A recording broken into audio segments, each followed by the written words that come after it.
Freeman.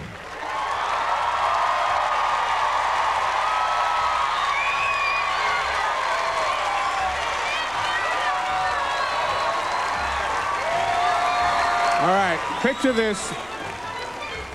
A group of politicians from the 13 American colonies come together in this city, right here, to plot what turns out to be a revolution.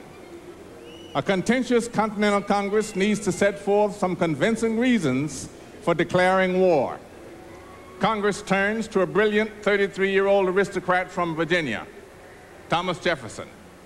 In a matter of days, the red-haired wonder writes one of the most celebrated manifestos for human freedom and self-government in the history of Western civilization.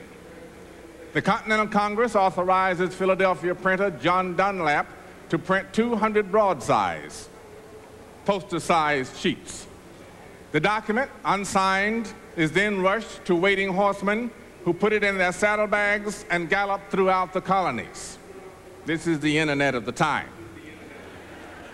On town squares and tall stairwells, orators read the document to large crowds of people. If this revolutionary war is to be won, thousands of farmers and tradesmen must be persuaded to take up arms and fight. And they do. Not many people realize it today, but scholars believe Jefferson intended for the Declaration to be performed and not just read. Its words and rhythms were written to be spoken in proud and defiant tones in grand public places.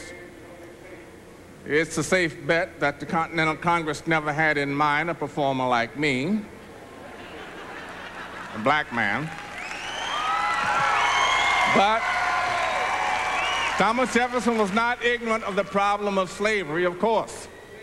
He called it a moral and political depravity, and in the original draft of the Declaration denounced the slave trade as a cruel war against human nature itself. But Congress thought better of that item and deleted it. And in fact, there's no inclusion of blacks, Native Americans, or even women for that matter, in this preeminent statement on the equal rights of man. Well, it makes you wonder, how could a man who himself held slaves write with such incredible passion and eloquence about human liberation and the promise of a democratic republic? Why, some may ask, do I bring up such embarrassing truths on this glorious occasion? I answer, the real glory of the Declaration of Independence has been our nation's epic struggle throughout history to close the gap between the ideals of this remarkable living document and the sometimes painful realities of American life.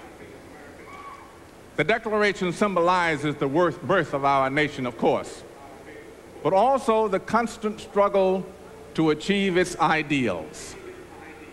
Consider, the words of this document inspired the French Revolution in 1789, and 200 years later, the revolt of Chinese students in Tiananmen Square. It inspired Abraham Lincoln to issue the Emancipation Proclamation, Martin Luther King Jr. to fight for civil rights, and women's suffragettes to fight for the vote. This business of fulfilling the Declaration of Independence is a difficult struggle, but it is also an ennobling struggle. Jefferson called the Declaration an expression of the American mind. It is why this nation is so great and why I am so proud to be an American.